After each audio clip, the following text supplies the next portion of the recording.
It's a war in northern Mexico. Two factions of the same criminal group, the Sinaloa Cartel, in open conflict. Both sides have private armies, tooled up gunmen who look just like normal soldiers. Between them, they're tearing up parts of the city of Culiacán. You see that in Culiacán. They're not killing anybody in broad daylight. They're kidnapping them, killing them, and then dumping them in the morning. So civilians aren't getting hit. And the feds are just standing around, as you say, not engaging, just making sure order is kept. Here they warn people on a bus to turn back. It's better if you get off because there's carnage up ahead, the gunman's saying. It's the worst violence in 15 years in a city known as the cartel's epicenter. Mexican and U.S. authorities have just closed in on 64 narco-influencers accused of laundering cartel cash. Now, these are not small-time creators. We're talking about household names with millions of fans on YouTube, Instagram, and TikTok. But behind the flashy giveaways and luxury mansions, investigators say they were washing dirty narco money on a massive international scale. But here's the chilling twist. Some of these influencers have been murdered by the very same cartels they were working for, and even the ones that are still alive are already on the kill list. So now, the big questions are, why would cartels turn on their own influencers? And how exactly are these online stars pulling off one of the most elaborate money laundering schemes authorities have ever seen?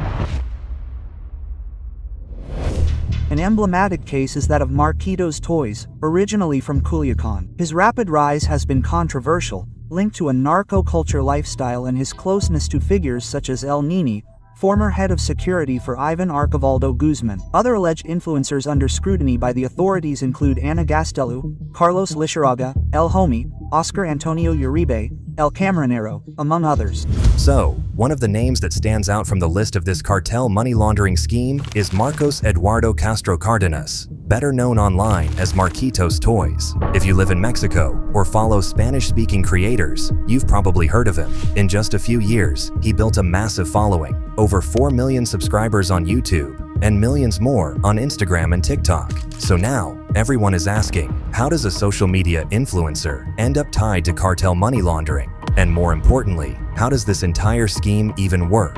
Well, it usually starts with the cartels identifying influencers who already have the potential of reaching big audiences, but instead of letting them grow organically by creating valuable, they pump in cash to speed up the process. They do this by paying for bot farms, faking likes, and massive amounts of fake engagement. The UIF has identified clear red flags in these profiles.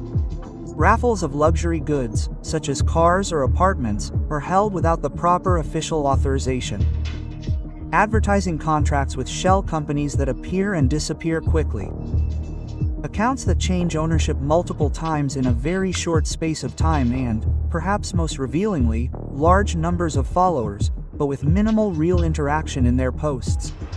So, what this does is to fool the algorithms on platforms like YouTube and Instagram into thinking that the content is blowing up. As a result, the videos are recommended more often, real audiences flood in, and the influencer's profile skyrockets. And once the algorithm is hacked, two big things happen. First, the platforms themselves start paying the influencer legitimate money for those successful videos. In other words, converting the cartel's dirty money into clean ad revenue on paper. While that is happening, big companies step in with sponsorship deals without knowing that the millions of audience they see were built with cartel's blood money. And once that cash starts pouring in, a big slice of it goes right back to the cartels. So now, what started as dirty drug money suddenly looks like clean income from advertising and social media fame. But that's just one layer of it. Investigators say raffles and luxury giveaways are also a big part of the operation. The sophistication of these operations has even reached platforms such as OnlyFans, where models generated by artificial intelligence have been detected that deceive users into obtaining subscriptions. The money resulting from these scams is also laundered by the cartels. Marquitos Toys and other influencers often promote contests with flashy prizes like cars, stacks of cash, and even apartments. Their fans jump at the chance, buying low-cost tickets and hoping to win big. But what they don't know is that they're actually helping the cartels funnel money into the system. Because, think about it, no one can clearly trace where the prize money came from, how much they made from ticket sales, how much the gifts are worth, or how much actually makes its way back into the cartel's pockets. So now, US authorities have stepped in, ready to dismantle the entire operation, piece by piece. This situation has put the Mexican banking system on high alert after a direct warning from the United States Department of the Treasury about the risks of operating with institutions allegedly infiltrated by organized crime. The United States Financial Crimes Enforcement Network has stepped up its supervision, leading global financial institutions to reduce their exposure to Mexico and demand greater transparency and certifications of their compliance. The fight against money laundering in the digital ecosystem is complex and constantly evolving, but Mexican and United States authorities are joining forces to dismantle these networks and cut off the flow of resources that finance organized crime. As we speak, Marquitos Toy is now considered a public safety threat in the United States. In fact, he's been banned from entering the country, but right now, that's the least of his problems, because narco influencers are getting killed on a daily basis in Mexico. And guess what? His name is already on their target list? Take the case of El Chilango, a TikToker from Culiacán. He was in the middle of recording one of his videos when two men walked up and shot him dead on camera. Just like that, his online persona ended in seconds. Then, there was El Gordo Perucci. He wasn't just murdered. Gunmen opened fire on him and his wife while they were out together.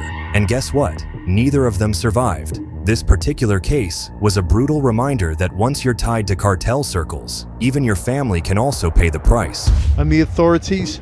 Soldiers have flooded the city, more than 3,000. But when one of their commanders was asked when things would go back to normal, he said, "It doesn't depend on us. It depends on the groups in conflict, that they stop fighting and leave the population in peace."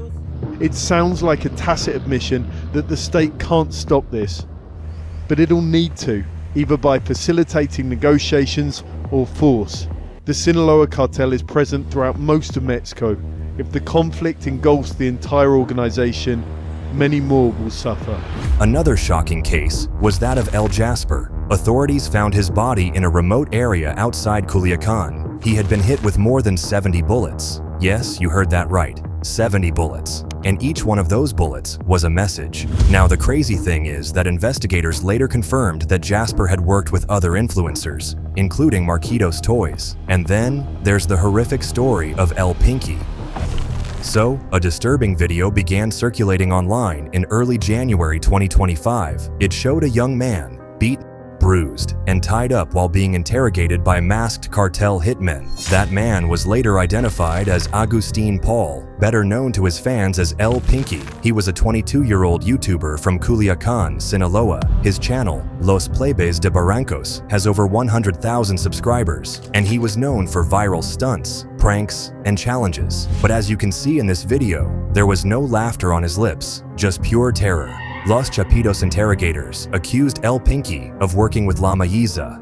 They claimed he was using his platform to launder money and promote rival cartel figures. He never made it out of that interrogation alive. The cartel made him pay with his life, and it didn't stop there. The fighting groups are the Chapitos, sons of legendary kingpin El Chapo, and Ismael Zambada, son of another cartel founder, El Mayo, together with his allies. Since it started a week and a half ago, it's left around 50 dead, and scenes like this one across Culiacán and the villages surrounding it. The attacks between the two fighting factions are taking place mostly at night, and so every morning right now, the city is waking up to scenes like this one, bodies dumped in the street. Within hours, the fear campaign went public. His lifeless body was found the next morning, dumped near the Benito Juarez State Bypass in Culiacán. And then the cartel went public with their next targets. Just a day before his execution, the cartel reportedly dropped flyers from a plane over Culiacán. Printed on them were the names of various influencers, musicians, and online personalities accused of being involved in cartel activity. Among the names were the famous Mexican singer Peso Pluma, And guess who else? Marquitos Toys himself. The Chapitos accused them of helping their enemies and getting too close to the cartel's business. So now, the question is, if Marquitos was actually helping the Los Chapitos launder their dirty money, why then are they turning around to accuse him of getting involved in the cartel's business? Anyway, Marquitos has denied everything. He's gone on Instagram, insisting he never laundered money for anyone and claiming that what he really does is help people in need. He points to times when he paid for surgeries or supported families. Now, while those gestures are real, what investigators discovered about his ties with the cartels is shocking.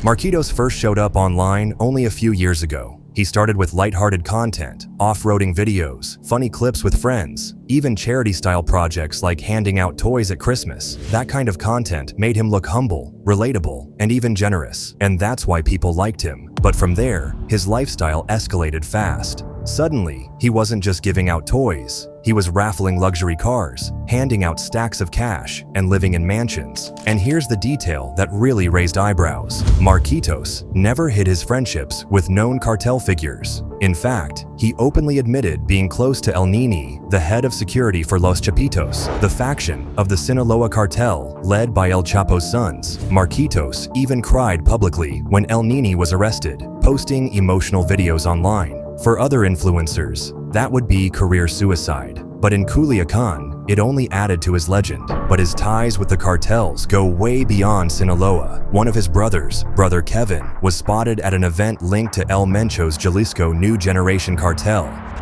Then later, the Toys family settled in Guadalajara, and for those who don't know, this place is deep inside CJNG territory, but they lived here freely, without fear. In fact, they were even very loud and showing off their wealth, and nothing has happened to them yet. Many narco influencers like them have come and gone, and with the recent brutal murders we have seen happen in Culiacán, it's only a matter of time before they end up the same way. Now, to make matters worse, Marquitos is being hunted from every direction. He's already on the cartel's kill list. Mexican authorities are building a case against him, and the United States has made it clear they don't want him anywhere near their border. At this point, his story can only end in one of two ways: locked up in prison or zipped into a body bag. That's the chilling reality when online fame collides with organized crime. Please feel free to share your thoughts with us in the comments below. And don't forget to subscribe to our channel for more in-depth videos like this. Meanwhile, click on any of the cards on your screen right now to watch more of our videos.